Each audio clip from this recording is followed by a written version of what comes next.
Hello everyone, welcome back to Shari science world. എല്ലാവർക്കും പുതിയൊരു വീഡിയോയിലേക്ക് സ്വാഗതം.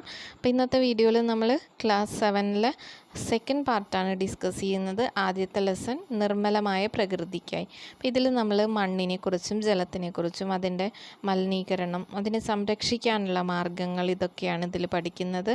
അപ്പോൾ എല്ലാ ജീവജാലങ്ങളും പ്രത്യക്ഷമായോ പരോക്ഷമായോ മണ്ണ്, വായു, ജലം എന്നീ ഘടകങ്ങളെ ആശ്രയിക്കുന്നുണ്ട്. അതായത് ഓരോ ജീവിയും അതിന് ജീവിക്കണമെങ്കിൽ മണ്ണ്, ജലം, വായു ഇതിനെ ആശ്രയിച്ചിട്ട് വേണം അതിന് ജീവിക്കാൻ. അല്ല മണ്ണും വായും ജലവും ഇല്ലാതെ ഒരു ജീവിക്കും ജീവിക്കാൻ പറ്റില്ല. അപ്പോൾ നമ്മൾ ആദ്യം തന്നെ ഇതിൽ മണ്ണ് നിരീക്ഷണം, ഓരോ സ്ഥലത്തെയും മണ്ണ് നിരീക്ഷിക്കാൻ പറഞ്ഞിട്ടുണ്ട്. എന്നിട്ട് ആ മണ്ണ് നിരീക്ഷിച്ചതിന് ശേഷം മണ്ണിനെ വെള്ളത്തിലിട്ട് വെച്ച് അതിൻ്റെ ജൈവാംശം ടെസ്റ്റ് ചെയ്യാനുള്ളതാണ് പറഞ്ഞിട്ടുള്ളത്. അപ്പോൾ മണ്ണിലെ ഈർപ്പം ടെസ്റ്റ് ചെയ്യുന്ന മെത്തേഡാണ് ഇവിടെ കൊടുത്തിരിക്കുന്നത്. ഒരു ടെസ്റ്റ് ട്യൂബിൻ്റെ മണ്ണെടുത്തിട്ട് അതിൽ പഞ്ഞി കൊണ്ട് അത് മൂടുക. എന്നിട്ട് അത് ചൂടാക്കി കഴിഞ്ഞ് കഴിഞ്ഞാൽ ടെസ്റ്റ് ട്യൂബിൻ്റെ ഉള്ളിൽ ഈർപ്പം വരികയാണെങ്കിൽ മണ്ണിൽ ജലാംശമുണ്ട്. അപ്പോൾ ആ ജലാംശം ടെസ്റ്റ് ചെയ്യാനുള്ള ബോയിലിംഗ് ടെസ്റ്റാണ് ഈ കാണിച്ചിരിക്കുന്നത്. ഇനി ജല ആഗിരണശേഷി അറിയാനുള്ളതാണ്. ഇങ്ങനെ ഫിൽറ്റർ പേപ്പർ വെച്ച് അതിൽ മണ്ണുകളിട്ടിട്ട് അതിലേക്ക് ഒരേ അളവിൽ വെള്ളം ഒഴിച്ച് കൊടുക്കുക. അപ്പോൾ ആഗിരണശേഷി കൂടുതലുള്ള മണ്ണിലാണെങ്കിൽ അതിൻ്റെ താഴെ ബീക്കറിൽ കുറച്ച് ജലം മാത്രമേ അവശേഷിക്കുള്ളൂ. ആഗിരണശേഷി ഒട്ടും ഇല്ലാത്ത മണ്ണിൽ ഫുള്ള് ഒഴിച്ച ജലം മുഴുവൻ അടിയിലത്തെ ബീക്കറിലേക്ക് എത്തും. അങ്ങനെ നമുക്ക് ആഗിരണശേഷി നോക്കാം. ഇനി മണ്ണിലെ ജൈവാംശം ടെസ്റ്റ് ചെയ്യാനുള്ളത് ഇങ്ങനെയാണ്. അതിൽ ഹൈഡ്രജൻ പെറോക്സൈഡ് ഒഴിച്ചിട്ടാണ് ജൈവാംശം ടെസ്റ്റ് ചെയ്യുന്നത്. ഹൈഡ്രജൻ പെറോക്സൈഡ് അതിൽ ഒഴിച്ച് കഴിഞ്ഞ് അതിൽ പത വരികയാണെങ്കിൽ അതിൽ ജൈവാംശം കൂടുതലുള്ള മണ്ണെന്ന് നമുക്ക് ഐഡൻറ്റിഫൈ ചെയ്യാം. കാരണം ഹൈഡ്രജൻ പെറോക്സൈഡ് ഒഴിച്ച് കഴിഞ്ഞാൽ അത് അവിടെ വിഘടിച്ച് അതിൽ നിന്ന് ഓക്സിജൻ പുറത്ത് വരും. അങ്ങനെയാണ് അതിൽ പത വരുന്നത്. അപ്പോൾ പതഞ്ഞു പൊങ്ങുന്ന മണ്ണിൽ ജൈവാംശം കൂടുതലുള്ള മണ്ണാണെന്ന് നമുക്ക് മനസ്സിലാക്കാം. ജലലഭ്യത, ബാഷ്പീകരണ നിരക്കിലെ വ്യത്യാസം, ജലം സംഭരിച്ചു വയ്ക്കാനുള്ള ശേഷിയിലെ വ്യത്യാസം, ജൈവാംശത്തിൻ്റെ അളവിലെ വ്യത്യാസം എന്നിവ മണ്ണിലെ ജലാംശത്തിൽ വ്യത്യാസം ഉണ്ടാവാൻ കാരണമാകുന്നു. അപ്പോൾ ഓരോ സ്ഥലത്തെ മണ്ണിലും ജലാംശം, ജൈവാംശവും എല്ലാം വ്യത്യാസം ഉണ്ടായിരിക്കും. ഓക്കെ, ഇനി നമ്മൾ മണ്ണിലുള്ള ധാതുക്കൾ, ജലം, വായു, ജൈവവസ്തുക്കൾ ഇതിൻ്റെയൊക്കെ അളവിനെ ഇതാക്കിയിട്ടൊരു പൈ ഡയഗ്രാം ഇവിടെ കൊടുത്തിട്ടുണ്ട്. അപ്പോൾ കൃഷിക്ക് യോജ്യമായ മണ്ണിലെ ഘടകങ്ങൾ ഇങ്ങനെ ആയിരിക്കണം. ധാതുക്കൾ നല്ലോണം ഉണ്ടായിരിക്കണം. ജലം കുറച്ച്, അതായത് ജലത്തിനെ പിടിച്ച് നിർത്താനുള്ള കപ്പാസിറ്റി ഉള്ള മണ്ണായിരിക്കണം. വായു ഉണ്ടായിരിക്കണം. അതേപോലെ ജൈവ വസ്തുക്കളും അതിലുണ്ടായിരിക്കണം. പിന്നെ മണ്ണൊലിപ്പിനെ കുറിച്ച് പറയുന്നുണ്ട്. മണ്ണൊലിപ്പ് തടയാനുള്ള മാർഗങ്ങളാണ് ഇവിടെ കൊടുത്തിരിക്കുന്നത്. തട്ടുകളായിട്ട് തിരിച്ച് കൃഷി ചെയ്യുന്നത്, അതേപോലെ തന്നെ വരമ്പുകളും ഇതൊക്കെ കിട്ടിയിട്ടും കൃഷി ചെയ്യുന്നതും, ഇതൊക്കെ മണ്ണൊലിപ്പ് തടയാനുള്ള മാർഗങ്ങളാണ്. പിന്നെ മണ്ണിന് വേണ്ടാത്തത് എന്ന് പറഞ്ഞിട്ട് കീടനാശിനികളെക്കുറിച്ച് പറഞ്ഞിട്ടുണ്ട്. അപ്പോൾ നമ്മൾ ഒരിക്കലും മണ്ണിൽ കീടനാശിനികളും കളനാശിനികളും അങ്ങനത്തെ കാര്യങ്ങൾ യൂസ് ചെയ്യരുത്. അത് മണ്ണിന് ദോഷമുണ്ടാക്കുന്ന കാര്യങ്ങളാണ്. അപ്പോൾ അതിലുള്ള ബാക്ടീരിയ, മണ്ണിര ഇതൊക്കെ നശിച്ചു പോകും നമ്മൾ കീടനാശിനികൾ ഉപയോഗിക്കുകയാണെങ്കിൽ. അത് കഴിഞ്ഞ് പിന്നെ നമ്മൾ പ്ലാസ്റ്റിക് മണ്ണിലേക്ക് ഒരിക്കലും വലിച്ചെറിയരുത്. അത് വിഘടിച്ച് പോവില്ല. അത് വിഘടിച്ച് പോവാതെ അവിടെ കടന്ന മണ്ണിലേക്കുള്ള മണ്ണിൻ്റെ ഫലപുഷ്ടി തന്നെ കുറയ്ക്കും. അതേപോലെ മണ്ണിലേക്കുള്ള ഓക്സിജൻ കണ്ടൻറ്റ് കുറയ്ക്കും. അതായത് ഈ പ്ലാസ്റ്റിക് അവിടെ അലിയാതെ കിടക്കുമ്പോൾ അത് മണ്ണിലുള്ള വായുവിൻ്റെ സാന്നിധ്യം കുറയ്ക്കും. അപ്പോൾ അതുകൊണ്ട് തന്നെ നമ്മൾ പ്ലാസ്റ്റിക്കുകൾ മണ്ണിലേക്ക് വലിച്ചെറിയാതിരിക്കുക. ഇനി നമ്മൾ ജലസ്രോതസ്സുകളെ കുറിച്ചാണ് പറയുന്നത്. ജലസ്രോതസ്സുകളുടെ മലിനീകരണത്തിന് ആദ്യം തന്നെ പറയുന്നുണ്ട്. വാഹനങ്ങൾ കഴുകുന്നത്, പശുക്കളെ കുളിപ്പിക്കുന്നത്, അതേപോലെ പ്ലാസ്റ്റിക് മാലിന്യങ്ങൾ ജലത്തിലേക്ക് നിക്ഷേപിക്കുന്നത്, ഓടകളിൽ നിന്ന് മാലിന്യം, അത് ഫാക്ടറികളിൽ നിന്നുള്ള വേസ്റ്റ്, ഇതൊക്കെ നമ്മളുടെ ജലത്തിനെ മലിനമാക്കുന്ന കാര്യങ്ങളാണ് അല്ലേ. അപ്പോൾ ഇവിടെ ജലത്തിൻ്റെ അളവുകൾ കൂടെ കൊടുത്തിട്ടുണ്ട്. സമുദ്രജലത്തിൽ 96.5% സമുദ്രജലമാണ്. അതിൽ മഞ്ഞുപാളി, ഭൂഗർഭജലം, അന്തരീക്ഷം, തടാകം, മറ്റുള്ളവ, അതായത് 96% സമുദ്രജലമാണ്. ബാക്കിയുള്ളത് മാത്രമാണ് നമുക്ക് ശുദ്ധമായ ജലമുള്ളൂ. അതിൽ കുടിക്കാൻ പറ്റിയിട്ടുള്ളത് അതിനേക്കാൾ കുറവാണ്. ഓക്കെ, അപ്പോൾ ഇത്രയും വെള്ളം കുറവാണ്. അതായത് നമ്മളുടെ എർത്തിൻ്റെ 72% വാട്ടറാന്ന് പറഞ്ഞിട്ടും കാര്യമില്ല, നമുക്ക് കുടിക്കാൻ അനുയോജ്യമായ വാട്ടർ തീരെ കുറവാണ്. ഇനി ജലത്തിൻ്റെ ഗുണനിലവാരം, നമ്മൾ ജലത്തിൻ്റെ ഗുണനിലവാരം ചെക്ക് ചെയ്യാറുണ്ട് അല്ലേ. അപ്പോൾ ഗുണനിലവാരം എന്ന് പറഞ്ഞു കഴിഞ്ഞാൽ pH നോർമലായിട്ടുള്ളതാണ്. നമുക്ക് കുടിക്കാൻ ആവശ്യമായിട്ടുള്ള വെള്ളത്തിൻ്റെ pH എന്ന് പറയുന്നത് 7 ആണ്. കുടിവെള്ളമായി ഉപയോഗിക്കുന്നത് നമ്മൾ 6.5 to 7.5 വരെ അഡ്ജസ്റ്റ് ചെയ്യാം. അപ്പോൾ 7 ആണ് നാച്ചുറൽ വാട്ടറിൻ്റെ pH എന്ന് പറയുന്നത്. അപ്പോൾ പല സ്ഥലങ്ങളിലും pH വ്യത്യാസപ്പെട്ടിരിക്കുക. അപ്പോൾ pH ടെസ്റ്റും ഇതൊക്കെ ചെയ്തിട്ടാണ് കുടിക്കാൻ പറ്റുന്ന വെള്ളമാണോ എന്ന് നോക്കുന്നത്. പിന്നെ ഓരോ സ്ഥലത്തെയും ജലങ്ങൾ എടുത്തിട്ട് അതിൻ്റെ നിറം, മണം, കലങ്ങൽ, അലേയ മാലിന്യങ്ങൾ, pH മൂല്യം ഇതൊക്കെ ടെസ്റ്റ് ചെയ്യാനാണ് പറഞ്ഞിരിക്കുന്നത്. അത് കുട്ടികൾക്കുള്ള ഒരു ആക്ടിവിറ്റിയാണ് ആക്ച്വലി. പിന്നെ ഈ വെള്ളത്തിലുള്ള സൂക്ഷ്മജീവികൾ കാരണം നമുക്ക് കുറേ അസുഖങ്ങളും വരുന്നുണ്ട്. അപ്പോൾ ഈ മലിനമായ ജലത്തിലൂടെ പകരുന്ന രോഗങ്ങളാണ് കോളറ, ടൈഫോയിഡ്, അതായത് ഈക്കോളായി ബാക്ടീരിയയുടെയൊക്കെ സാന്നിധ്യം ഈ മലിനജലത്തിലാണ് കൂടുതലായിട്ട് ഉണ്ടാവുക. അപ്പോൾ കോളറയും ടൈഫോയിഡും ഡിസെൻട്രി, മഞ്ഞപ്പിത്തം ഇതൊക്കെ കുടിവെള്ളത്തിലൂടെ പകരുന്ന രോഗങ്ങളാണ്. ഓക്കെ, ഇനി ജലശുദ്ധീകരണ മാർഗങ്ങളെക്കുറിച്ച് കൂടെ പറയുന്നുണ്ട്. ഇവിടെ പഴയ മെത്തേഡിലുള്ള ഒരു ജലശുദ്ധീകരണത്തിൻ്റെ പിക്ചറൊക്കെ കൊടുത്തിട്ടുണ്ട്, ചരലും മണലും കരിയൊക്കെ ഇട്ടിട്ട്. പക്ഷേ ഇപ്പോൾ മോഡേൺ മെത്തേഡാണ് ജലശുദ്ധീകരണത്തിന് യൂസ് ചെയ്യുന്നത്. ആദ്യം തന്നെ ജലം എയറേറ്റർ എന്ന് പറഞ്ഞിട്ടുള്ള ഒരു ഇതിലൂടെ കടത്തിവിടും. അതിനുശേഷം കൊയാഗുലേറ്ററിലെത്തും. കൊയാഗുലേറ്ററിൽ നിന്ന് ക്ലാരിഫ്ലോക്കുലേറ്റർ, ദെൻ ഫിൽറ്ററിൽ നിന്ന് ക്ലോറിനേറ്റർ, ലാസ്റ്റ് ശുദ്ധജല സംഭരണിയിലേക്ക് എത്തുകയാണ്. ഓക്കെ, അപ്പം നമുക്കിനി ഇതിൽ ഓരോ ഘട്ടത്തിലും എന്തൊക്കെയാണ് നടക്കുന്നതെന്ന് നോക്കാം. ഇതിൽ ആദ്യത്തെ ഘട്ടത്തിൽ എയറേഷൻ, അത് ജലം വായുവുമായിട്ട് കലർത്തുന്ന പ്രവർത്തനമാണ്.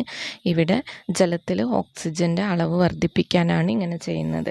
രണ്ടാമത്തെ സ്റ്റെപ്പ് കൊയാഗുലേഷൻ. ഇതിൽ ജലശുദ്ധീകരണശാലയിൽ നടക്കുന്ന പ്രവർത്തനങ്ങളിൽ പ്രധാനപ്പെട്ട ഘട്ടമാണ് ഈ കൊയാഗുലേഷൻ എന്ന് പറയുന്നത്. അതിൽ ജലത്തിൽ കലർന്ന് കിടക്കുന്ന ഖരപദാർത്ഥങ്ങളെ അടിയിപ്പിക്കുകയാണ് ചെയ്യുന്നത്. അതിന് വേണ്ടിയിട്ട് ആലം ചേർക്കും. ആലം ചേർക്കുമ്പോൾ അതിലുള്ള ഖരപദാർത്ഥങ്ങളൊക്കെ അടിയിൽ അടിഞ്ഞുകൂടും. അതിനുശേഷം ആലം ചേർക്കുമ്പോൾ ജലത്തിൻ്റെ pH വല്ലാതെ കുറയും. അപ്പോൾ ആ pH കുറഞ്ഞത് ക്രമീകരിക്കാൻ വേണ്ടിയിട്ടാണ് കുമ്മായം ചേർക്കുന്നത്. അതാണ് രണ്ടാമത്തെ ഘട്ടത്തിൽ ചെയ്യുന്നത്. പിന്നെ മൂന്നാമത്തെ ഘട്ടം ക്ലാരിഫ്ലോക്കുലേറ്ററിലാണ്. ഇതിൽ മാലിന്യങ്ങൾ അടിഞ്ഞ ശേഷം തെളിഞ്ഞ വെള്ളം ഫിൽറ്ററിലേക്ക് കടത്തിവിടുകയാണ് ചെയ്യുക. ക്ലാരിഫ്ലോക്കുലേറ്ററിൽ വെച്ചാണ് മാലിന്യങ്ങൾ അടിയുന്നത്. അതിന് ശേഷം തെളിഞ്ഞ വെള്ളം ഫിൽറ്ററിലേക്ക് കടത്തിവിടും. ഫിൽട്രേഷൻ എന്ന് പറയുന്നത് അടിയാതെ കിടക്കുന്ന മാലിന്യങ്ങളെ ഫിൽറ്ററിൽ വെച്ച് നീക്കം ചെയ്യും. മുകളിൽ മണലും അടിയിൽ വലുപ്പം കൂടിയ കല്ലുകളുമാണ് ഫിൽറ്റർ യൂണിറ്റിൽ ഉപയോഗിക്കുന്നത്. അതായത് അടിയാതെ കിടക്കുന്ന മാലിന്യങ്ങൾ എന്തെങ്കിലും ഉണ്ടെങ്കിൽ അതിനെ കൂടെ ഫിൽറ്റർ ചെയ്തിട്ട് മാറ്റുകയാണ് ചെയ്യുന്നത്. പിന്നത്തെ ഘട്ടമാണ് ക്ലോറിനേഷൻ എന്ന് പറയുന്നത്. അതിൽ ഫിൽറ്റർ ചെയ്ത് വരുന്ന ജലത്തിനെ അണുവിമുക്തമാക്കാനായിട്ട് ക്ലോറിൻ വാതകമോ അല്ലെങ്കിൽ ബ്ലീച്ചിങ് പൗഡറോ യൂസ് ചെയ്യുന്ന മെത്തേഡാണ് ഈ ക്ലോറിനേഷനിൽ ചെയ്യുന്നത്. ഓക്കെ, അതിന് ലാസ്റ്റ് അങ്ങനെ സംഭരണം ശുദ്ധീകരിച്ച ശേഷം ജലം ശുദ്ധജല സംഭരണിയിൽ ശേഖരിക്കുക. അപ്പോൾ ഇത്രയും സ്റ്റെപ്പുകളാണ് നമ്മൾ വാട്ടർ പ്യൂരിഫിക്കേഷന് വേണ്ടിയിട്ട് യൂസ് ചെയ്യുന്നത്. ഓക്കെ, ഇനി ഇതിൽ വായുമലിനീകരണത്തെക്കുറിച്ച് കൂടെ പറയുന്നുണ്ട്.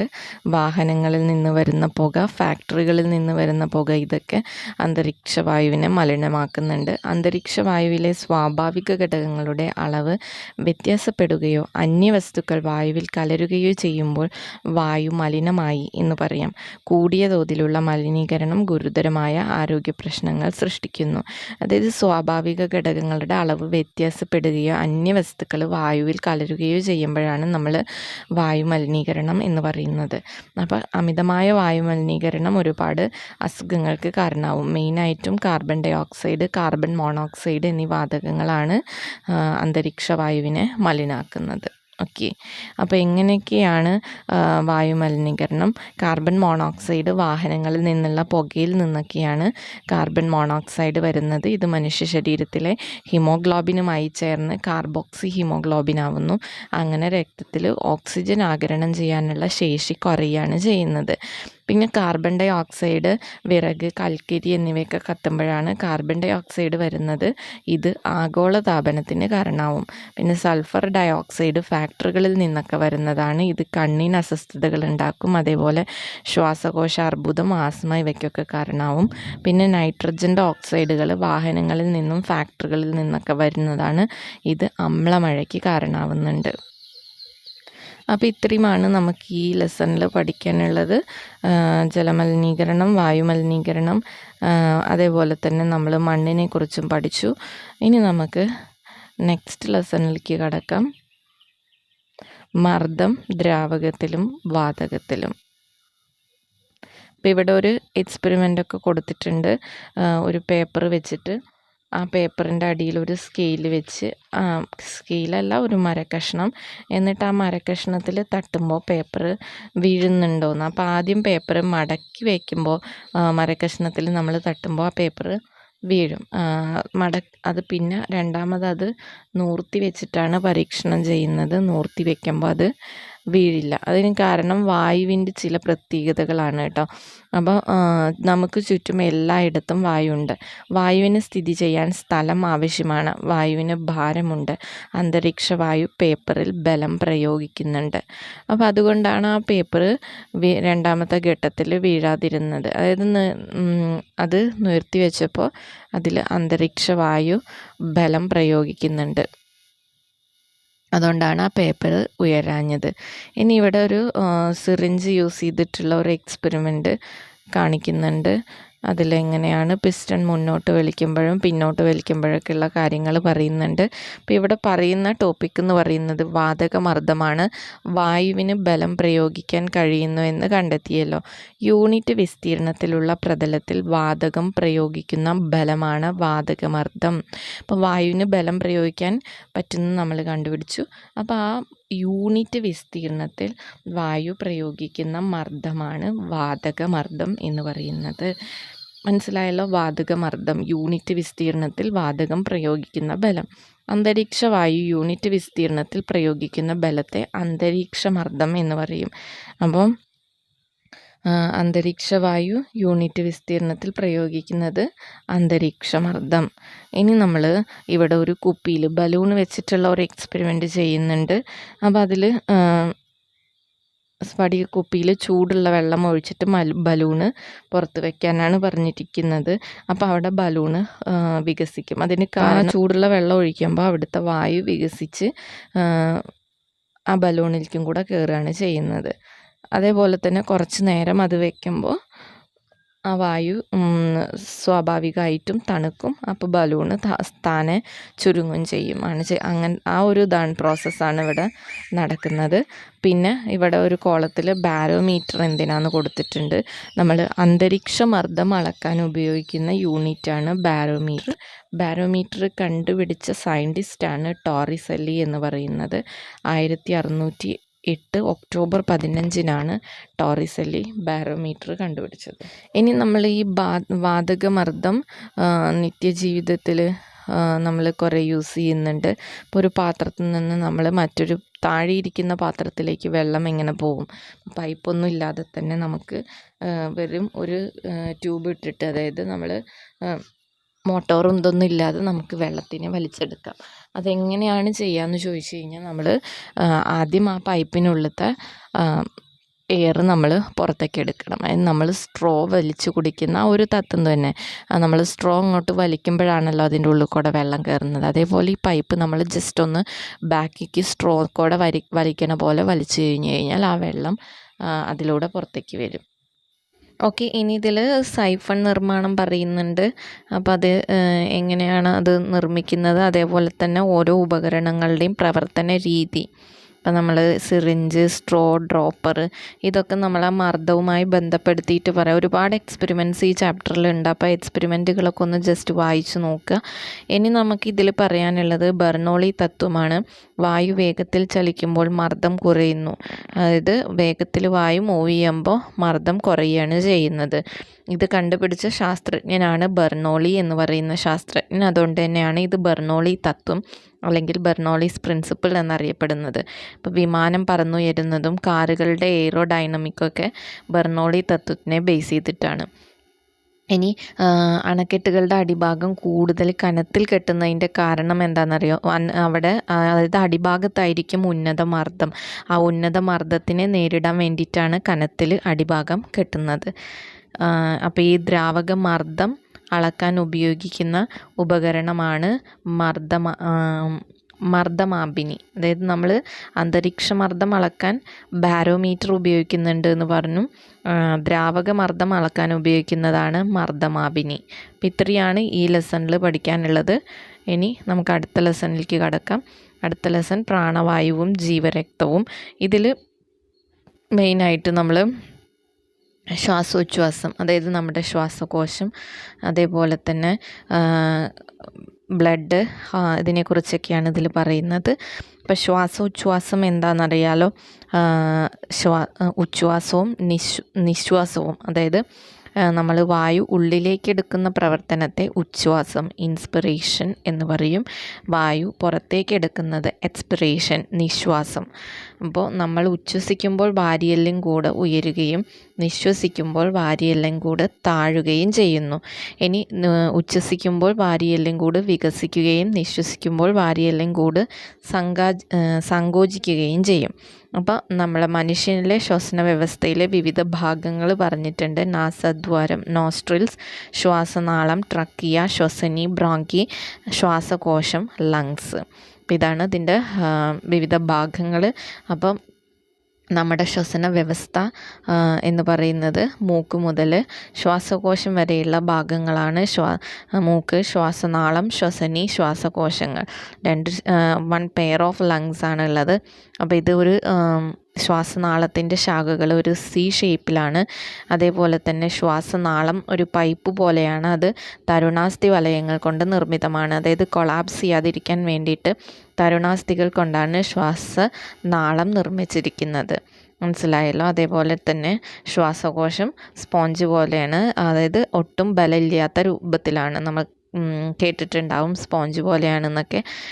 അതേപോലെ തന്നെ നമ്മുടെ വലത് ശ്വാസകോശം ഇടത് ശ്വാസകോശത്തെക്കാളും അല്പം വലുതായിരിക്കും.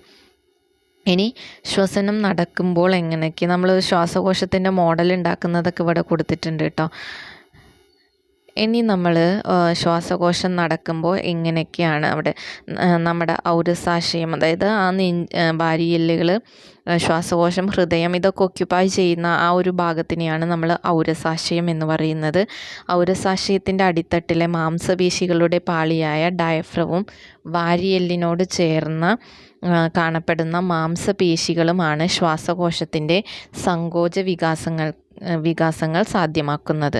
അതായത് ഔരസാശയത്തിൻ്റെ അടിത്തട്ടിൽ കാണുന്ന മാംസപേശികളുണ്ടല്ലോ, ഒരു വാരിയെല്ലിനോട് ചേർന്ന് കാണുന്നതാണ്. അതിനെയാണ് ഡയഫ്രം എന്ന് പറയുന്നത്. അതാണ് നമ്മളുടെ ശ്വാസോച്ഛ്വാസത്തിനെ നിയന്ത്രിക്കുന്നത്.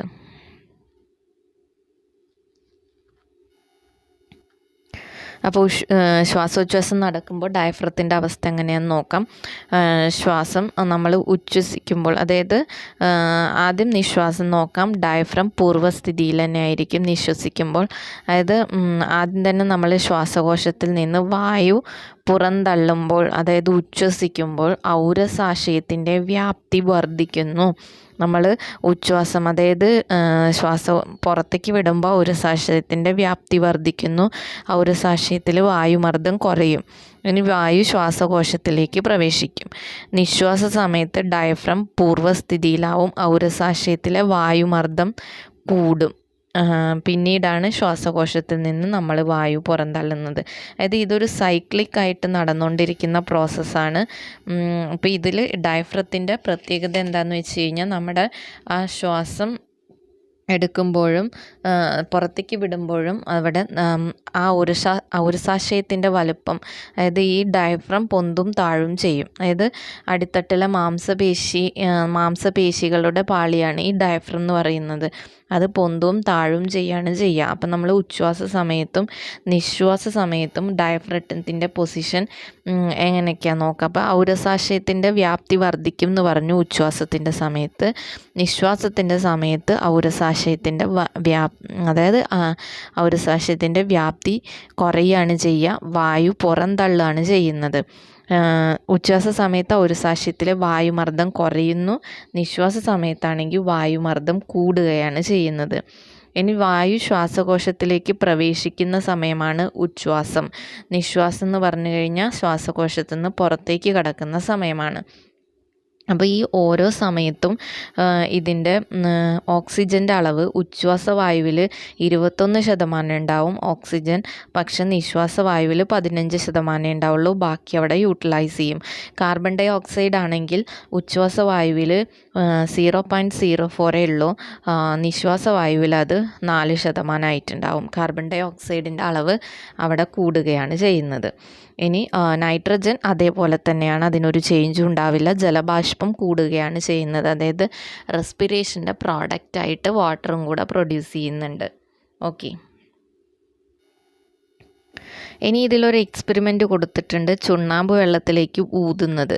അതേപോലെ തന്നെ ഒരു ഇത് വെച്ചിട്ട് പിസ്റ്റൺ വെച്ചിട്ട് ഇതാക്കുന്നതും കൊടുത്തിട്ടുണ്ട്. അപ്പോൾ ഊതുന്നതാണോ മറ്റതിലാണോ ചുണ്ണാമ്പ് വെള്ളം പെട്ടെന്ന് പാൽ നിറമാവുന്നത് എന്നാണ്. അപ്പോൾ നമ്മൾ ഊതുന്ന സമയത്ത് ചുണ്ണാമ്പ് വെള്ളം ആക്ച്വലി കാൽസ്യം ഹൈഡ്രോക്സൈഡാണ്, ഒരു ആൽക്കലി ബേസാണ്.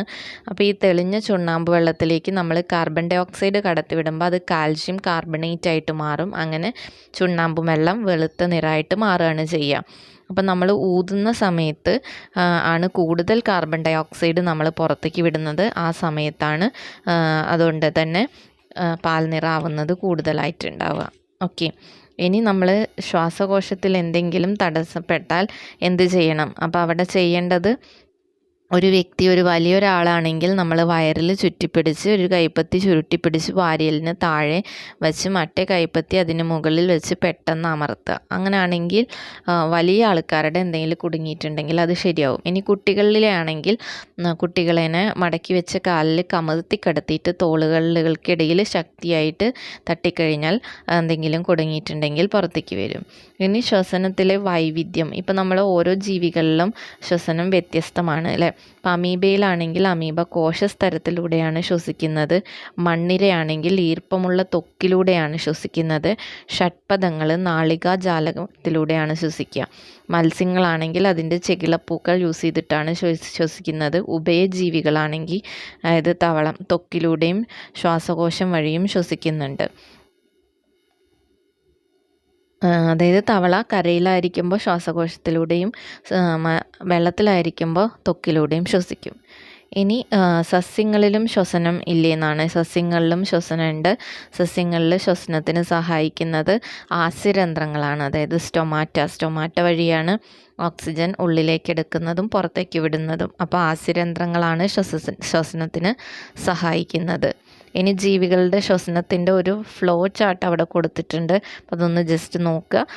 ചുറ്റുമുള്ള പരിസരത്തിൽ നിന്ന് വായു ഉള്ളിലേക്ക് എടുക്കും, അത് ശ്വാസകോശത്തിലെത്തും.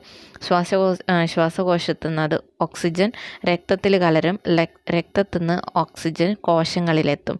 ഇനി കോശങ്ങളിലുള്ള കാർബൺ ഡൈ ഓക്സൈഡ് രക്തം വഴി ശ്വാസകോശത്തിലെത്തും, ശ്വാസകോശത്തു നിന്ന് അത് പുറത്തേക്ക് പോകും. അതായത് ഒരു സൈക്ലിക് പ്രോസസ്സായിട്ടാണ് അവിടെ കാർബൺ ഡൈ ഓക്സൈഡ് പുറത്തേക്ക് വിടുന്നതും ഓക്സിജൻ സ്വീകരിക്കുന്നതും. ഇനി നമ്മൾ മനുഷ്യ രക്തത്തെക്കുറിച്ചാണ് പഠിക്കുന്നത്. രക്തത്തിലെ കോശങ്ങൾ ഏതൊക്കെയാണ്, അതേപോലെ തന്നെ മനുഷ്യ രക്തത്തിന് ചുവന്ന നിറമാണെന്ന് നമുക്കെല്ലാം അറിയാം അല്ലേ. ആ ചുവപ്പ് നിറം നൽകുന്ന വർണ്ണവസ്തുവാണ് ഹിമോഗ്ലോബിൻ എന്ന് പറയുന്നത്.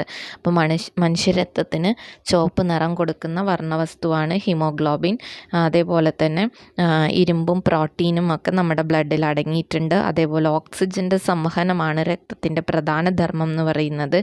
ഇനി മറ്റ് ജീവികളിൽ രക്തം, ഇപ്പോൾ ഷഡ്പദങ്ങളിലൊക്കെ ആണെങ്കിൽ അതിന് രക്തത്തിന് ചുവപ്പ് നിറമില്ല, കാരണം അതിന് ഹിമോഗ്ലോബിൻ ഇല്ലാത്തതുകൊണ്ടാണ് ചുവപ്പ് നിറം ഇല്ലാത്തത്.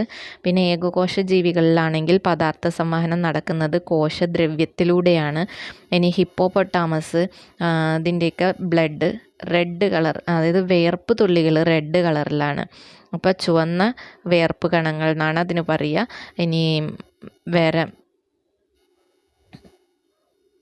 ഒച്ച്, കണവ, നീരാളി ഇതിൻ്റെയൊക്കെ നീല രക്തമാണ് കാണുന്നത്. ഇതിന് കാരണം ഹീമോസയാനിനാണ് അവിടെ നീല രക്തം കാണാൻ കാരണം. ഹീമോസയാനിൻ എന്ന് പറഞ്ഞിട്ടുള്ള ഹീമോഗ്ലോബിന് പകരം ഹീമോസയാനിനാണ് അതിലടങ്ങിയിരിക്കുന്നത്. അതുകൊണ്ടാണ് നീല കളറായിട്ട് കാണപ്പെടുന്നത്. ഇനി നമ്മുടെ രക്തത്തിലെ കോശങ്ങൾ ചുവന്ന രക്താണുക്കൾ, വെളുത്ത രക്താണുക്കൾ, പ്ലേറ്റ്ലെറ്റുകൾ, ഈ 3 തരം കോശങ്ങളാണുള്ളത്. അതിൻ്റെ പിക്ചേഴ്സ് ഇവിടെ തന്നിട്ടുണ്ട്. വെളുത്ത രക്താണുക്കളാണ് ആ തന്നിരിക്കുന്ന 1, 2, 3, 4, 5 എണ്ണം. നമ്മൾ ലിംഫോസൈറ്റ്, മോണോസൈറ്റ് ഇതിൻ്റെ പേരുകൾ നമ്മൾ 9th പഠിക്കും. അപ്പോൾ ഇത് ജസ്റ്റ് ആ രക്താണുക്കളുടെ ഇമേജസ് ഒന്ന് നോക്കുക. ഇനി ചുവന്ന രക്തകോശം, ഇതിലാണ് ഹീമോഗ്ലോബിൻ അടങ്ങിയിട്ടുള്ളത്. പ്ലേറ്റ്ലെറ്റുകൾ രക്തം കട്ട പിടിക്കാനാണ് സഹായിക്കുന്നത്. അപ്പോൾ ചുവന്ന രക്താണുക്കൾ ഓക്സിജൻ സംവഹനത്തിന്, വെളുത്ത രക്താണുക്കൾ രോഗപ്രതിരോധത്തിന്, പ്ലേറ്റ്ലെറ്റുകൾ രക്തം കട്ട പിടിക്കാനുമാണ് സഹായിക്കുന്നത്. ഇനി രക്തപര്യന വ്യവസ്ഥയുടെ വിവിധ ഭാഗങ്ങളാണ് ഹൃദയം, രക്തക്കുഴലുകൾ, രക്തം. അപ്പോൾ രക്തക്കുഴലുകളിൽ ധമനി, സിര, ലോമിക 3 തരം രക്തക്കുഴലുകളുണ്ട്. അപ്പോൾ ധമനിയും സിരയും പിന്നെ ലോമികകൾ അത് സ്പ്ലിറ്റ് ചെയ്തിട്ട് വരുന്ന ചെറിയ ലോമിക ജാലം. അവിടെ പിക്ചർ കൊടുത്തിട്ടുണ്ട് ലോമികകളുടെ. അപ്പോൾ ധമനി എന്ന് പറയുന്നത് ശുദ്ധരക്തം കൊണ്ടുപോകുന്നതും സിരകൾ അശുദ്ധ രക്തം കൊണ്ടുപോകുന്നത്, അതായത് കാർബൺ ഡയോക്സൈഡ് അടങ്ങിയിട്ടുള്ള രക്തം കൊണ്ടുപോകുന്നതാണ് സിരകൾ. പിന്നെ ഹൃദയം നമ്മുടെ രക്തപര്യന വ്യവസ്ഥയുടെ ഭാഗമാണ്. ബ്ലഡിനെ പമ്പ് ചെയ്യുന്ന ഓർഗനാണ് ഹൃദയം എന്ന് പറയുന്നത്. അപ്പം നമ്മളുടെ ഹ്യൂമൻ ഹാർട്ടിന് 4 അറകളാണുള്ളത്. അതിൻ്റെ ഒരു എക്സ്റ്റേണൽ സ്ട്രക്ചറാണ് ഈ കൊടുത്തിരിക്കുന്നത്. ഇനി മണ്ണിരയ്ക്കൊക്കെ 5 ജോഡി പാർശ്വഹൃദയങ്ങളുണ്ട് എന്നാണ് പറയുന്നത്. അതേപോലെ തന്നെ പാറ്റയ്ക്കൊക്കെ ആണെങ്കിൽ 13 അറകളുള്ള ഹൃദയമുണ്ട്. അതേപോലെ ഫിഷിന് 2 അറകളുള്ള ഹൃദയമാണ്. പല്ലിക്ക് 3 അറകളുള്ള ഹൃദയം. മുതലയ്ക്ക് 4 അറകളുള്ള ഹൃദയം. പക്ഷികൾക്കും 4 അറകളുള്ള ഹൃദയമാണ്. മനുഷ്യൻ്റെ പോലെ തന്നെയാണ് കേട്ടോ. ഓക്കെ, ഇനി അവിടെ ഒരു സ്റ്റെതസ്കോപ്പിൻ്റെ പിക്ചർ കൊടുത്തിട്ടുണ്ട്. സ്റ്റെതസ്കോപ്പ് കണ്ടുപിടിച്ചത് ഹൃദയമിടിപ്പ് അളക്കുന്നതിനുള്ള ഒരു ഉപകരണമാണ് സ്റ്റെതസ്കോപ്പ്. ഇതാദ്യമായി നിർമ്മിച്ചത് റെനെ ലെനക്ക് എന്ന് പറഞ്ഞിട്ടുള്ള ശാസ്ത്രജ്ഞനാണ് ആദ്യമായിട്ട് ഇത് നിർമ്മിച്ചത്. മനുഷ്യ ഭ്രൂണത്തിന് 22 ദിവസം പ്രായമാകുമ്പോൾ തന്നെ അതിൻ്റെ ഹൃദയം സ്പന്ദിക്കാൻ തുടങ്ങും. അപ്പം അതൊന്ന് ഓർത്ത് വെച്ചോളാം. ഇനി സ്റ്റെതസ്കോപ്പ് നിർമ്മിക്കുന്ന മെത്തേഡൊക്കെ കൊടുത്തിട്ടുണ്ട്. ഇനി നമ്മുടെ ശരീരത്തിൽ ഒരു മുറിവുണ്ടായാൽ എന്താണ് ചെയ്യേണ്ടത്? അപ്പോൾ ശുദ്ധജലം ഉപയോഗിച്ച് മുറിവ് വൃത്തിയാക്കുക, മുറിവിൽ അമർത്തി പിടിക്കുക. അതേപോലെ കയ്യിലാണ് മുറിവെങ്കിൽ കൈ ഉയർത്തിപ്പിടിക്കുക. രക്തപ്രവാഹം നിലയ്ക്കുന്നില്ലെങ്കിൽ ശുദ്ധമായ തുണിയോ ബാൻഡേജോ കൊണ്ട് മുറിവ് പൊതിഞ്ഞ് കെട്ടുക. വൈദ്യസഹായം ലഭ്യമാക്കുക. ഇതാണ് അപ്പോൾ നമ്മളൊരു മുറിവായി കഴിഞ്ഞ് കഴിഞ്ഞാൽ ചെയ്യേണ്ട ഫസ്റ്റ് എയ്ഡ് എന്ന് പറയുന്നത്. ഓക്കെ, ഇനി നമുക്ക് അടുത്ത ലെസണിലേക്ക് പോവാം. അടുത്ത ലെസൺ താപമൊഴുകുന്ന വഴികൾ. അപ്പോൾ ഇതിൽ നമുക്ക് മെയിനായിട്ടും താപത്തിൻ്റെ ചാലകങ്ങളും താപം കടത്തിവിടുന്ന വസ്തുക്കൾ, കടത്തിവിടാത്ത വസ്തുക്കൾ, ഇതൊക്കെ ഉണ്ടല്ലോ, അതൊക്കെയാണ് നമുക്കിതിൽ പഠിക്കാനുള്ളത്. അപ്പം നമുക്ക് ഓരോന്നിൻ്റെയും നമുക്ക് താപം ലഭിക്കുന്ന സന്ദർഭങ്ങൾ എഴുതാൻ പറഞ്ഞിട്ടുണ്ട്. ഭക്ഷണം പാകം ചെയ്യുമ്പോൾ വിറകിൽ നിന്നാണ്, ഇസ്തിരി ഇടുമ്പോൾ അത് ഇലക്ട്രിസിറ്റിയിൽ നിന്ന്, വസ്തുക്കൾ ഉണക്കുമ്പോൾ അത് സൺലൈറ്റിൽ നിന്നാണ്, ലോഹങ്ങൾ ഉരുക്കുമ്പോൾ അത് നമ്മൾ വിറകൊക്കെ കത്തിച്ചിട്ടുണ്ടാക്കുന്നത് തന്നെയാണ്. അതേപോലെ തന്നെ നമ്മൾ ചൂടാകുമ്പോൾ ഇവിടെ സ്പിരിറ്റ് ലാമ്പ് വെച്ചിട്ട് സ്പൂണിൽ വെള്ളമാണ് ചൂടാക്കുന്നത്. അതായത് ഇങ്ങനെ താപം ഒരിടത്ത് നിന്ന് മറ്റൊരിടത്തേക്ക് പ്രവഹിക്കുന്നതിനെയാണ് നമ്മൾ താപപ്രേഷണം എന്ന് പറയുന്നത്. ഹീറ്റ് ട്രാൻസ്മിഷൻ, ഒരു ഭാഗത്ത് നിന്ന് മറ്റൊരു ഭാഗത്തേക്ക് താപം പ്രവഹിക്കുന്ന പ്രോസസ്സാണ് താപപ്രേഷണം എന്ന് പറയുന്നത്. ഓക്കെ, അതിപ്പോൾ നമ്മൾ താപം കടത്തിവിടുന്ന വസ്തുക്കളിലൂടെ മാത്രമാണ് താപം ഒരു ഭാഗത്തു നിന്ന് മറ്റൊരു ഭാഗത്തേക്ക് പ്രവഹിക്കുള്ളൂ. ഈ താപപ്രേഷണം വിവിധ രീതികളിലുണ്ട്. ഇവിടെ ഒരു എക്സ്പെരിമെൻ്റ് കൊടുത്തിട്ടുണ്ട്. ഒരു കമ്പിയിൽ മൊട്ടുസൂചികൾ മെഴുകിൽ ഒട്ടിച്ച് വെച്ചിട്ട് അത് ചൂടാക്കി കഴിഞ്ഞാൽ ഓരോ മെഴുകുതിരിയായിട്ട് താഴത്തേക്ക് വീഴും. ഇനി എന്താണ് ചാലനം? എല്ലാ പദാർത്ഥങ്ങളും തന്മാത്രകളാൽ നിർമ്മിതമാണ് എന്നറിയാമല്ലോ. ഖരവസ്തുക്കളിൽ തന്മാത്രകൾ അടുത്തടുത്തായാണ് സ്ഥിതി ചെയ്യുന്നത്. ഹാക്സോ ബ്ലേഡിൻ്റെ ഒരറ്റത്ത് താപം ലഭിക്കുമ്പോൾ ആ ഭാഗത്തുള്ള തന്മാത്രകൾ താപം സ്വീകരിച്ച് തൊട്ടടുത്തുള്ള തന്മാത്രകളിലേക്ക് കൈമാറ്റം ചെയ്യുന്നു. ഇവിടെ തന്മാത്രകളുടെ യഥാർത്ഥത്തിലുള്ള സ്ഥാനമാറ്റം ഉണ്ടാകുന്നില്ല. ഇത്തരത്തിൽ താപം പ്രേഷണം ചെയ്യപ്പെടുന്ന രീതിയാണ് ചാലനം എന്ന് പറയുന്നത്. അതായത് താപം ഒരു ഭാഗത്തുനിന്ന് മറ്റൊരു ഭാഗത്തേക്ക് പ്രേഷണം ചെയ്യുക, അതിനെയാണ് ചാലനം എന്ന് പറയുന്നത്. മനസ്സിലായല്ലോ? അപ്പോൾ ഇവിടെ ആ ആണികൾ വീഴാൻ കാരണം താപം ഒരു ഭാഗത്തുനിന്ന് മറ്റൊരു ഭാഗത്തേക്ക് മൂവ് ചെയ്തതുകൊണ്ടാണ്. ഇനി താപം കടത്തിവിടുന്ന വസ്തുക്കളെ നമ്മൾ സുചാലകങ്ങൾ എന്ന് പറയും. അതായത് ഗുഡ് കണ്ടക്ടേഴ്സ് ഓഫ് ഹീറ്റ്. താപം കടത്തിവിടുന്ന വസ്തുക്കൾ സുചാലകങ്ങളും താപം കടത്തിവിടാത്ത വസ്തുക്കൾ കുചാലകങ്ങൾ, അതായത് പുവർ കണ്ടക്ടേഴ്സ് ഓഫ് ഹീറ്റ്. അപ്പം അത് രണ്ടും ഓർത്ത് വയ്ക്കുക, സുചാലകങ്ങളും കുചാലകങ്ങളും. ഇനി ഇതിൻ്റെ എക്സാമ്പിൾസും കൂടെ എഴുതാൻ പറഞ്ഞിട്ടുണ്ട്. സുചാലകങ്ങൾ, താപം കടത്തിവിടുന്ന വസ്തുക്കൾ അറിയാലോ, ഇരുമ്പ്, അലുമിനിയം, അങ്ങനെ ഒരുവിധം മെറ്റൽസ് എല്ലാം താപം കടത്തിവിടും, സ്റ്റീല്. ഇനി കുചാലകങ്ങളാണെങ്കിൽ വിറക്, അതായത് മരം, പ്ലാസ്റ്റിക് കടത്തിവിടില്ല പക്ഷെ ഉരുകിപ്പോവും. അങ്ങനത്തൊക്കെയാണ് താപം കടത്തിവിടാത്ത വസ്തുക്കൾ. ക്ലോത്ത്, മരം, ഇതൊക്കെയാണ് നമ്മളവിടെ എഴുതേണ്ട എക്സാമ്പിൾസ്. ഓക്കെ. ഇനി ഇപ്പോൾ ഇതൊക്കെ നമ്മളൊരു മാധ്യമത്തിൻ്റെ സഹായത്തോടെയാണ് പറഞ്ഞത്. ഇനി ഒരു മാധ്യമത്തിൻ്റെ സഹായമില്ലാതെ താപം പ്രേഷണം ചെയ്യുന്ന രീതിയാണ് വികിരണം എന്ന് പറയുന്നത്. അപ്പോൾ ഇതിലൊക്കെ ആ ഒബ്ജക്റ്റിൽ ഡയറക്റ്റ് ടച്ച് ചെയ്തിട്ടാണ് ആദ്യത്തേലൊക്കെ ആണി വീണതൊക്കെ.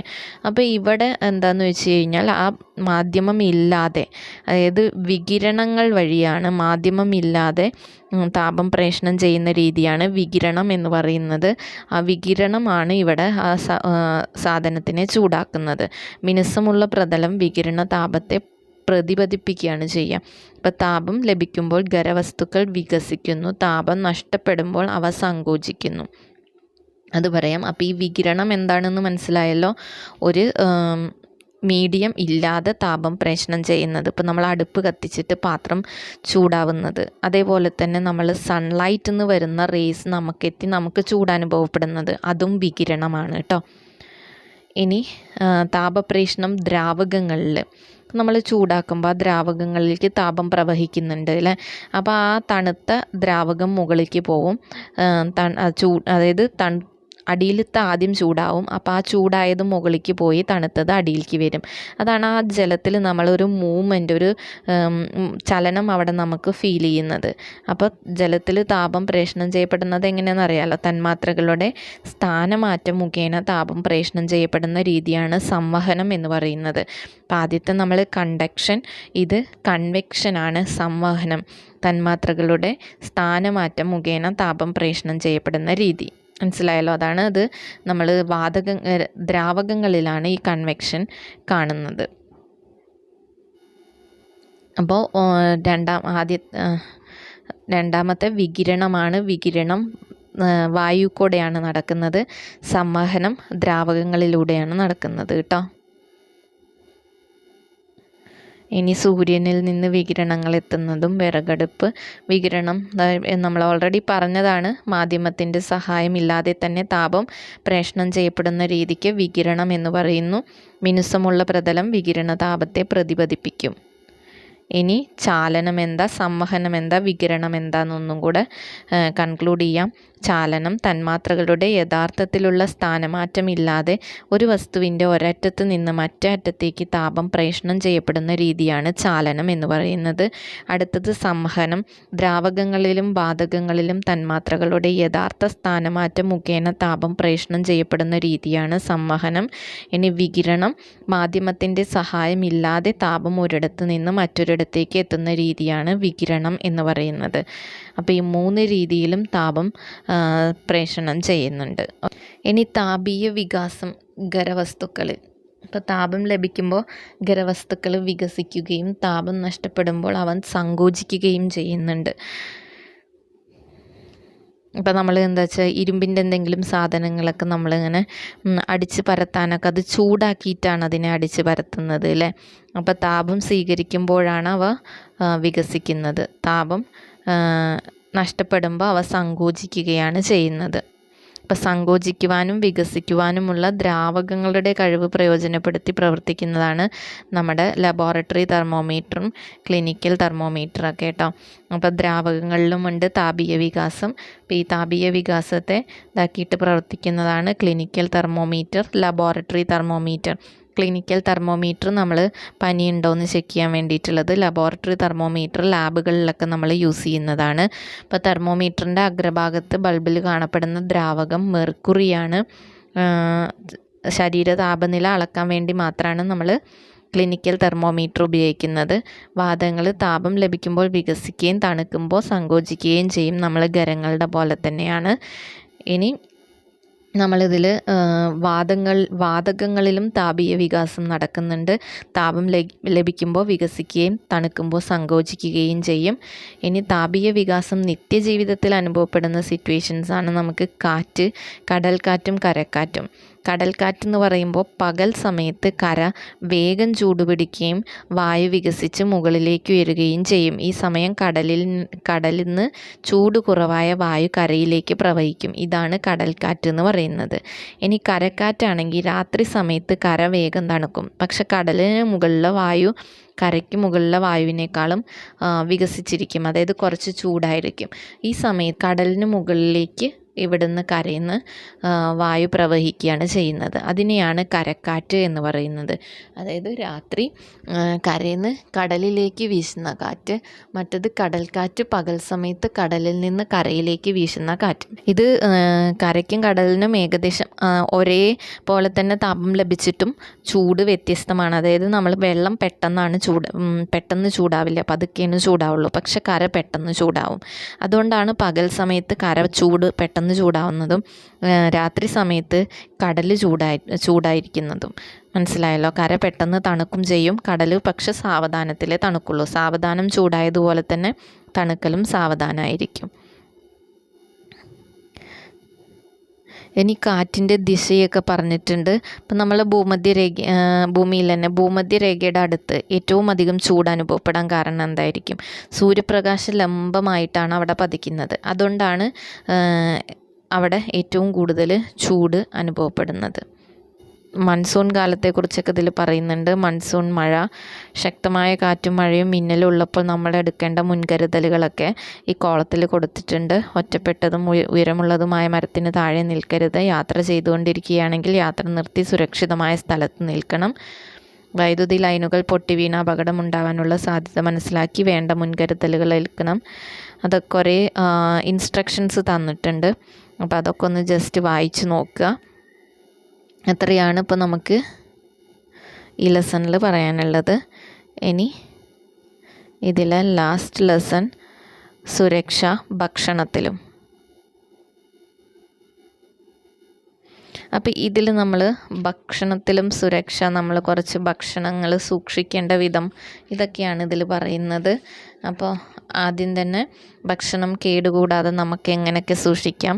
ഇപ്പോഴൊക്കെ മാമ്പഴക്കാലമാണ്. അപ്പോൾ നമ്മൾ മാങ്ങയൊക്കെ കേടുവരാതെ സൂക്ഷിക്കാൻ വേണ്ടി നമ്മൾ ഉപ്പിലിട്ട് സൂക്ഷിക്കില്ല. അതേപോലെ തന്നെ നെല്ലിക്കയാണെങ്കിലും ചെറിയാണെങ്കിലും ഇതൊക്കെ ഉപ്പിലിട്ട് സൂക്ഷിക്കും. പക്ഷെ കൊണ്ടാട്ടങ്ങളൊക്കെ നമ്മൾ ഉണക്കിയിട്ടാണ് സൂക്ഷിക്കുക. അപ്പോൾ ഉപ്പ് ലായനിയിലിട്ട് സൂക്ഷിക്കും. ചെറിയാണെങ്കിൽ അത് പഞ്ചസാര ലായനിയിലാണ് ഇടുക, ഉപ്പിലല്ല ഇടുക. അതേപോലെ തന്നെ മുളക് ഇതൊക്കെയാണ് നമ്മൾ ഉണക്കിയിട്ടാണ് സൂക്ഷിക്കുക. അപ്പോൾ വിവിധ തരത്തിലാണ് നമ്മൾ ഓരോ ഇതിനെയും സൂക്ഷിക്കുന്നത്. ഈർപ്പമുള്ള സാഹചര്യങ്ങളിലും ഉചിതമായ താപനിലയിലുമാണ് സൂക്ഷ്മജീവികളുടെ പ്രവർത്തനം നടക്കുന്നത്.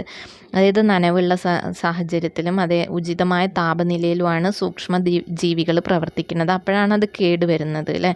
ഇപ്പം നമ്മൾ ഉപ്പിലിട്ട് വെച്ച് കഴിഞ്ഞാൽ എന്താ സംഭവിക്കുക എന്നാണ്. 2 ചേമ്പിൻ തണ്ട് എടുത്തിട്ട് ഒന്ന് ശുദ്ധജലത്തിലും ഒന്ന് ഉപ്പുവെള്ളത്തിലും ഇട്ട് കഴിഞ്ഞിട്ട് അതിൻ്റെ ഇത് നിരീക്ഷിക്കാനാണ് പറഞ്ഞിരിക്കുന്നത്. ഉപ്പുവെള്ളത്തിലിട്ടത് ആകെ ചുരുങ്ങി ഇതാവുകയാണ് ചെയ്യുന്നത് അവിടെ. അപ്പോൾ ആ ഉപ്പുവെള്ളത്തിൽ എന്താണ് അവിടെ സംഭവിച്ചത്? ചേമ്പിൻ തണ്ട് ഉപ്പുവെള്ളത്തിൽ ഇട്ട് വെക്കുമ്പോൾ ചേമ്പിൻ തണ്ടിലെ കോശങ്ങളിൽ നിന്ന് ജലം ഉപ്പുവെള്ളത്തിലേക്ക് പ്രവഹിക്കും. ഇതുമൂലം ചേമ്പിൻ തണ്ടിലെ കോശങ്ങൾ ചുരുങ്ങുകയും തണ്ട് വാടുകയും ചെയ്യും. ഭക്ഷണ സാധനങ്ങൾ നമ്മൾ ഉപ്പിലിട്ട് വെക്കുമ്പോൾ അവയിൽ നിന്ന് മാത്രമല്ല അതോടൊപ്പം അടുപ്പമുള്ള സൂക്ഷ്മജീവികളുടെ കോശങ്ങളിൽ നിന്ന് പോലും ജലാംശം ഉപ്പ് വലിച്ചെടുക്കും. കോശദ്രവ്യത്തിലെ ജലാംശം നഷ്ടപ്പെടുമ്പോൾ സൂക്ഷ്മജീവികൾ നശിച്ചുപോകും. ഇതേ പ്രവർത്തനം തന്നെയാണ് പഞ്ചസാര ലായനിയിൽ സൂക്ഷിക്കുമ്പോഴും സംഭവിക്കുന്നത്. ഇക്കാരണത്താലാണ് നമ്മൾ ഉപ്പിൻ്റെയും പഞ്ചസാരയുടെയൊക്കെ ഗാഢലായനിയിൽ ഭക്ഷ്യവസ്തുക്കൾ കേടുവരാതെ സൂക്ഷിക്കാൻ പറ്റുന്നത്. അതായത് ഉപ്പ് അതിൻ്റെ ഉള്ള ജലാംശമൊക്കെ വലിച്ചെടുക്കുകയാണ് ചെയ്യുന്നത്. ഇനി നമ്മൾ ഫ്രിഡ്ജിൽ സൂക്ഷിക്കാറുണ്ട്. അതായത് ബാക്ടീരിയ, പൂപ്പൽ തുടങ്ങിയവ നടത്തുന്ന വിഘടന പ്രവർത്തനങ്ങളുടെ ഫലമായിട്ടാണ് പ്രധാനമായും ഭക്ഷ്യവസ്തുക്കൾ ജീർണിക്കുന്നത്. അപ്പോൾ കൂടിയ താപനിലയിൽ ഒട്ടുമിക്ക സൂക്ഷ്മജീവികളും നശിച്ചു പോകും. വളരെ താഴ്ന്ന താപനിലയിലും സൂക്ഷ്മജീവികൾ പ്രവർത്തനരഹിതമാകും. അതുകൊണ്ടാണ് നമ്മളതൊക്കെ ഫ്രിഡ്ജിൽ സൂക്ഷിച്ച് വയ്ക്കുന്നത്. അപ്പം ഇതിൽ പിന്നെ കുറച്ച് ചക്കയുടെ മഹാത്മ്യമൊക്കെ കൊടുത്തിട്ടുണ്ട്. അതിലുള്ള വിറ്റാമിൻസൊക്കെ കൊടുത്തിട്ടുണ്ട്. അതൊക്കെ ഒന്ന് ജസ്റ്റ് വായിച്ച് നോക്കുക. പൈനാപ്പിൾ ജാം തയ്യാറാക്കേണ്ട മെത്തേഡ് കൊടുത്തിട്ടുണ്ട്. പിന്നെ അതിൽ പാസ്ചറൈസേഷൻ എന്ന് പറഞ്ഞിട്ടുള്ള ഒരു മെത്തേഡ് കൊടുത്തിട്ടുണ്ട് കേട്ടോ. എന്താണ് പാസ്ചറൈസേഷൻ? നമ്മൾ പാല് കേടുകൂടാതെ സൂക്ഷിക്കുന്നതിനുള്ള ഒരു മാർഗ്ഗമാണ് ഈ പാസ്ചറൈസേഷൻ എന്ന് പറയുന്നത്. 15 മുതൽ 30 സെക്കൻഡ് വരെ 70 ഡിഗ്രി സെൽഷ്യസിൽ പാല് ചൂടാക്കിയ ശേഷം 10 ഡിഗ്രി സെൽഷ്യസിലേക്ക് വളരെ പെട്ടെന്ന് തണുപ്പിക്കുക. ആ പ്രോസസ്സാണ് പാസ്ചറൈസേഷൻ എന്ന് പറയുന്നത്. 70 ഡിഗ്രി വരെ ചൂടാക്കിയിട്ട് 10 ഡിഗ്രി സെൽഷ്യസിലേക്ക് തണുപ്പിക്കുക. അപ്പോൾ പാലിൽ സൂക്ഷ്മജീവികളുടെ കോശസ്തരം അതിവേഗത്തിലുള്ള താപവ്യതിയാനം മൂലം പൊട്ടിപ്പോവും. അങ്ങനെ പാല് കേടുവരാതെ നമുക്ക് സൂക്ഷിക്കാൻ പറ്റും. ഇത് കണ്ടുപിടിച്ച സയൻറ്റിസ്റ്റാണ് ലൂയി പാസ്റ്റർ എന്ന് പറയുന്ന സയൻറ്റിസ്റ്റ്. അതുകൊണ്ട് തന്നെയാണ് അതിന് ആ പാസ്ചറൈസേഷൻ എന്ന് പറഞ്ഞിട്ടുള്ള പേര് വന്നതും കൂടെ അതുകൊണ്ട് തന്നെയാണ്. അപ്പോൾ അത് മറക്കണ്ട. പാസ്ചറൈസേഷൻ കണ്ടുപിടിച്ചത് ലൂയി പാസ്റ്റർ. ഓക്കെ, ഇനി നമ്മൾ കടലിൽ നിന്ന് അടുക്കളയിലേക്ക് നമ്മൾ മത്സ്യങ്ങളൊക്കെ എങ്ങനെയാണ് കൊണ്ടുവരുന്നത്? മത്സ്യം ഇട്ട് വെച്ച പെട്ടികളിൽ നമ്മൾ ഐസ് കട്ട ഘനീഭവിക്കാതിരിക്കാനും താഴ്ന്ന താപനില നിലനിൽക്കാനും വേണ്ടിയിട്ട് അമോണിയം ക്ലോറൈഡ് ഇട്ട് വെക്കുന്നുണ്ട്. നമ്മൾ വിചാരിക്കും അതിൽ ഐസ് കട്ട മാത്രമേ ഉള്ളൂ എന്ന്. പക്ഷേ ആ ഐസ് കട്ട ഉരുകി പോവാതിരിക്കാൻ വേണ്ടിയിട്ട് അതിൽ അമോണിയം ക്ലോറൈഡ് ഉപയോഗിക്കുന്നുണ്ട്. അത് നമ്മുടെ ആമാശയത്തിന് ദോഷകരമാണ് എന്ന് മനസ്സിലാക്കിക്കൊണ്ട് തന്നെ നന്നായിട്ട് കഴുകിയിട്ട് നമ്മൾ ഫിഷസൊക്കെ യൂസ് ചെയ്യുക. അതേപോലെ ബ്രെഡിൽ പൂപ്പൽ വരുന്നത് കണ്ടിട്ടുണ്ടാവും അല്ലേ? നമ്മൾ ബ്രെഡിൽ പൂപ്പൽ വരുന്നത് എങ്ങനെയാണ്? വായു കൂടെയാണ് അല്ലേ? ആ പൂപ്പൽ എന്ന് പറയുന്നത് ആക്ച്വലി സാപ്രോഫൈറ്റ്സ് ആണ്. നമ്മൾ വേറൊരു ലെസണിൽ പഠിച്ചിട്ടുണ്ടായിരുന്നു. സ്പോർസാണ്, ആ പൂപ്പലിൻ്റെ സ്പോർസാണ് ബ്രെഡിലെത്തുന്നത്. ആ സ്പോർസ് പുതിയൊരു ഓർഗാനിസമായിട്ട് മാറുകയാണ് ചെയ്യുന്നത്. അപ്പോൾ അതുകൊണ്ട് തന്നെ നമ്മളത് പാക്കറ്റിലൊക്കെ ടിന്നിലൊക്കെ അടച്ച് സൂക്ഷിക്കുക. അപ്പോൾ നമ്മൾ കുറേ ഭക്ഷണ പദാർത്ഥങ്ങൾ നമ്മൾ ടിന്നിൽ അടച്ചിട്ടും പാക്കറ്റുകളിലൊക്കെ സൂക്ഷിക്കുന്നുണ്ട് അല്ലേ? അത് വായു കടക്കാത്ത വിധം പാക്ക് ചെയ്യുന്നതാണ് ഏറ്റവും ബെസ്റ്റ് എന്ന് പറയുന്നത്. നമ്മൾ ബിസ്ക്കറ്റ്, ബ്രെഡ് ഇതൊക്കെ വായു നീക്കം ചെയ്ത് പാക്ക് ചെയ്യുന്നു. അതേപോലെ തന്നെ ബദാം, അണ്ടിപ്പരിപ്പ് ഇതൊക്കെ അങ്ങനെ ചെയ്യുന്നുണ്ട്. അതേപോലെ ടിന്നിൽ അടച്ച ഭക്ഷണ വസ്തുക്കളുണ്ട്. അപ്പോൾ ഇതൊക്കെ നമ്മൾ ഭക്ഷണം കേട് കൂടാതിരിക്കാൻ വേണ്ടിയിട്ടാണ് ഇങ്ങനെ ചെയ്യുന്നത്. ഇനി ഇതല്ലാതെ തന്നെ കേട് വരാതിരിക്കാൻ നമ്മൾ പ്രിസർവേറ്റീവ്സ് ആഡ് ചെയ്യുന്നുണ്ട്. പ്രിസർവേറ്റീവ്സ് എന്ന് പറഞ്ഞു കഴിഞ്ഞാൽ എന്താ? ഈ കോളത്തിൽ കൊടുത്തിട്ടുണ്ട്. ഭക്ഷണ സാധനങ്ങൾ ദീർഘകാലം കേടുവരാതെ സൂക്ഷിക്കാൻ ചേർക്കുന്ന വസ്തുക്കളാണ് പ്രിസർവേറ്റീവ്സ്. അപ്പോൾ ഉപ്പ് ലായനി, പഞ്ചസാര ലായനി, എണ്ണ, വിനാഗിരി, കൃത്രിമമായ പ്രിസർവേറ്റീവ്സുകളുണ്ട്. സോഡിയം ബെൻസോയേറ്റ്, പൊട്ടാസ്യം സൾഫേറ്റ് ഇതൊക്കെ കൃത്രിമമായ പ്രിസർവേറ്റീവ്സുകളാണ്. അപ്പോൾ നമ്മൾ ഉപ്പും പഞ്ചസാരയൊക്കെ നമ്മൾ നാച്ചുറലായിട്ടുള്ളത്, കൃത്രിമമായിട്ടുള്ളത് സോഡിയം ബെൻസോയേറ്റും പൊട്ടാസ്യം സൾഫേറ്റും. അപ്പോൾ അതൊക്കെ ഒന്ന് നോക്കി വെച്ചോളാം, ചിലപ്പോൾ ചോദിക്കാം. ഇനി നമ്മൾ ഇതല്ലാതെ തന്നെ ഭക്ഷണത്തിൽ നമ്മൾ മായം ചേർക്കുന്നുണ്ട്. ആഹാരവസ്തുക്കൾ അവയോട് സാദൃശ്യമുള്ളതും വില കുറഞ്ഞതുമായ ഗുണനിലവാരമില്ലാത്തതുമായിട്ടുള്ള സാധനങ്ങൾ നമ്മൾ അതിൻ്റെ കൂടെ കൂട്ടിച്ചേർക്കുന്നുണ്ട്. കുറേ ഭക്ഷണ വസ്തുക്കളിൽ നമ്മൾ മായം ചേർക്കുന്നുണ്ട്. അപ്പോൾ അത് കണ്ടുപിടിക്കാനുള്ള കുറേ മെത്തേഡ്സൊക്കെ ഉണ്ട് കേട്ടോ. അപ്പോൾ ഏതൊക്കെ വസ്തുക്കളിലാണ് മായം ചേർക്കാൻ സാധ്യതയുള്ളത്, അതെന്തൊക്കെ ആയിരിക്കും എന്നൊക്കെ നമുക്ക് ജസ്റ്റ് നോക്കാം. കുരുമുളകിൽ ഉണങ്ങിയ പപ്പായക്കുരു മിനറൽ ഓയിൽ കോട്ടിംഗ് ഒക്കെ ചെയ്യാറുണ്ട്. അത് ഉദരത്തിന് അസ്വസ്ഥയും കരൾ സംബന്ധമായ അസുഖങ്ങൾക്കും കാരണമാവും. പരിപ്പിലാണെങ്കിൽ കേസരി പരിപ്പ് ആഡ് ചെയ്യും. ഇത് നാഡി സ്തംഭനത്തിന് വരെ കാരണമാവുന്നുണ്ട്. അതേപോലെ പാലിൽ ജലം, സ്റ്റാർച്ച്, കഞ്ഞിവെള്ളമൊക്കെ ഒഴിക്കും. അതേപോലെ തന്നെ അപ്പോൾ എന്താണെന്ന് വെച്ചാൽ അതിൻ്റെ ഗുണനിലവാരം കുറയുകയാണ് ചെയ്യുക. പിന്നെ മുളക് പൊടി, അതിൽ ഇഷ്ടികപ്പൊടി ചേർക്കുന്നുണ്ട്. കരൾ സംബന്ധമായ രോഗങ്ങൾ വരും. പിന്നെ പഞ്ചസാരയിലാണെങ്കിൽ ചോക്ക് പൗഡറും റവയും നേർത്ത മണലൊക്കെ ചേർക്കാൻ ചാൻസ് ഉണ്ട്. അതും ഉദരകരൾ സംബന്ധമായ രോഗങ്ങൾക്ക് കാരണമാവും. അതേപോലെ തന്നെ തേയില, അതിൽ കൃത്രിമ ചായം ചേർക്കുന്നുണ്ട്, അതും ഉദര സംബന്ധമായ രോഗങ്ങൾക്ക് കാരണമാവും. അപ്പോൾ ഇതൊക്കെ നമുക്ക് ഒരുവിധം ഒരു പരിധിവരെ നമുക്കതൊക്കെ കണ്ടുപിടിക്കാൻ പറ്റുന്നുണ്ട്. ഇപ്പോൾ പപ്പായയുടെയൊക്കെ ആണെങ്കിൽ വെള്ളത്തിലിട്ട് കഴിഞ്ഞ് കഴിഞ്ഞാൽ കുരുമുളക് വെള്ളത്തിലിട്ട് കഴിഞ്ഞ് കഴിഞ്ഞാൽ അതിൽ പപ്പായ സീഡാണെങ്കിൽ അത് പാറി നിൽക്കും. അതേപോലെ തന്നെ നമുക്ക് പഞ്ചസാര ഇത് മുളക് പൊടിയുടെയൊക്കെ വെള്ളത്തിലിട്ടിട്ട് നമുക്ക് കണ്ടുപിടിക്കാവുന്നതാണ്. ഇനി കണ്ടറിയാം മണത്തറിയാം. നമ്മൾ പേപ്പറിൽ നിരത്തി വെച്ച് ഇത് ജീരകത്തിൻ്റെയും കടുകിൻ്റെയും ഇതൊക്കെ ഹാൻഡ് ലെൻസ് ഉപയോഗിച്ചിട്ട് അത് കണ്ടുപിടിക്കാമെന്നാണ് പറയുന്നത്. അതേപോലെ തന്നെ പാലിൻ്റെ ഗുണനിലവാരം അളക്കാനുള്ള ഉപകരണങ്ങളുണ്ട്, ലാക്ടോമീറ്റർ. അപ്പോൾ അത് വെച്ചിട്ട് പാലിത്തെ നമുക്ക് കണ്ടുപിടിക്കാം. അതേപോലെ തന്നെ അയഡിൻ പരിശോധന നടത്തിയിട്ട് നമുക്കതിൽ സ്റ്റാർച്ച് ഉണ്ടോയെന്ന് കണ്ടുപിടിക്കാം. പാലിൽ അയഡിൻ ടെസ്റ്റ് നടത്തിയ കഞ്ഞിവെള്ളം ചേർത്തിട്ടുണ്ടോയെന്ന് കണ്ടുപിടിക്കാം. ഇനി ഇവിടെ food safety and standard act 2006 പറയുന്നുണ്ട്. Food safety and standard act ഇത് പരിഷ്കരിച്ചത് 2011 കേട്ടോ. 2006 ഈ ആക്ട് നിലവിൽ വരുന്നത്. 2011 അത് പരിഷ്കരിച്ചത്. അപ്പം നിശ്ചിത അളവിൽ അനുവദനീയമായ രാസവസ്തുക്കൾ മാത്രം ചേർത്ത്, അതായത് ഫുഡ് സേഫ്റ്റിയുടെ അതായത് ഫുഡ് കോർപ്പറേഷൻ്റെ അത് കിട്ടിയ ഫുഡ് ഐറ്റംസ് മാത്രമേ നമ്മൾ യൂസ് ചെയ്യാൻ പാടുള്ളൂ എന്നാണ് നിയമം. അപ്പം നിശ്ചിത അളവിൽ അനുവദനീയമായ രാസവസ്തുക്കൾ ചേർക്കാനുള്ള അനുവാദമുണ്ട്. അപ്പോൾ ആ ചില രാസവസ്തുക്കളുടെ പേരുകളാണ് ഇവിടെ കൊടുത്തിരിക്കുന്നത്. അതായത് കൃത്രിമ നിറത്തിന് വേണ്ടിയിട്ട് കാർമോയ്സിൻ, എറിത്രോസിൻ, പോൺസിൻ, ചുവപ്പ് നിറത്തിന്, അതേപോലെ മഞ്ഞ നിറത്തിന് ടാർട്രാസിൻ, സൺസെറ്റ് യെല്ലോ, നീലയ്ക്ക് ഇൻഡിഗോ കാർമൽ, ബ്രില്യൻ ബ്ലൂവും, പച്ചയ്ക്ക് ഫാസ്റ്റ് ഗ്രീനും. ഇതൊക്കെയാണ് നമ്മൾ അനുവദനീയമായ രാസവസ്തുക്കൾ എന്ന് പറയുന്നത്. ഇതല്ലാത്തവ അനുവദനീയമല്ല. ഇനി ഭക്ഷ്യവസ്തുക്കളുടെ ഗുണനിലവാരത്തിനുള്ളതാണ് ഇപ്പോൾ ഈ food safety and standard authority of India, FSSAI. അപ്പോൾ ഇതിൻ്റെ എംബ്ലം നമ്മൾ പല ഭക്ഷണ സാധനങ്ങളിലും കണ്ടിട്ടുണ്ടാവും. പിന്നെ അഗ്മാർക്ക്, ഇത് ധാന്യങ്ങളും പഴവർഗ്ഗങ്ങൾ തുടങ്ങിയവയിലൊക്കെയാണ് ഈ അഗ്മാർക്കിൻ്റെ എംബ്ലം കാണാറ്. പിന്നെ നെയ്യ്, അതിലൊക്കെ അഗ്മാർക്കിൻ്റെ എംബ്ലം കാണാറുണ്ട് കേട്ടോ. അപ്പോൾ ഇങ്ങനത്തെ മുദ്രകളൊക്കെ ഉണ്ടോയെന്ന് നോക്കിയിട്ട് നമ്മൾ ഫുഡ് എപ്പോഴും വാങ്ങുക. പിന്നെ പാക്കറ്റിലെ എല്ലാ വിവരങ്ങളും നമ്മൾ ചെക്ക് ചെയ്യുക. Packing date, expiry date, ingredients, അതേപോലെ നിർമ്മാതാക്കളുടെ പേര് വിവരങ്ങൾ, പരമാവധി വില, സസ്യേതര വസ്തുക്കളുടെ അടയാളം. അതായത് ഒരു ഗ്രീൻ കളർ ഡോട്ടാണെങ്കിൽ അത് വെജിറ്റേറിയനും നോൺ വെജിറ്റേറിയന് റെഡ് കളർ ഡോട്ടും ആയിരിക്കും. അപ്പോൾ ഇതൊക്കെ നമ്മൾ ചെക്ക് ചെയ്തിട്ട് നമ്മൾ ഉറപ്പ് വരുത്തിയിട്ട് മാത്രം നമ്മൾ ഫുഡ് ഐറ്റംസ് വാങ്ങുക, കഴിക്കുക. ഓക്കെ, അപ്പോൾ ഇത്രയാണ് 7th സ്റ്റാൻഡേർഡിലെ പോർഷൻസ്. അപ്പം നമുക്ക് ഇനി 8th സ്റ്റാൻഡേർഡിലെ വീഡിയോസ് ആയിട്ട് വരാം. Okay, thank you.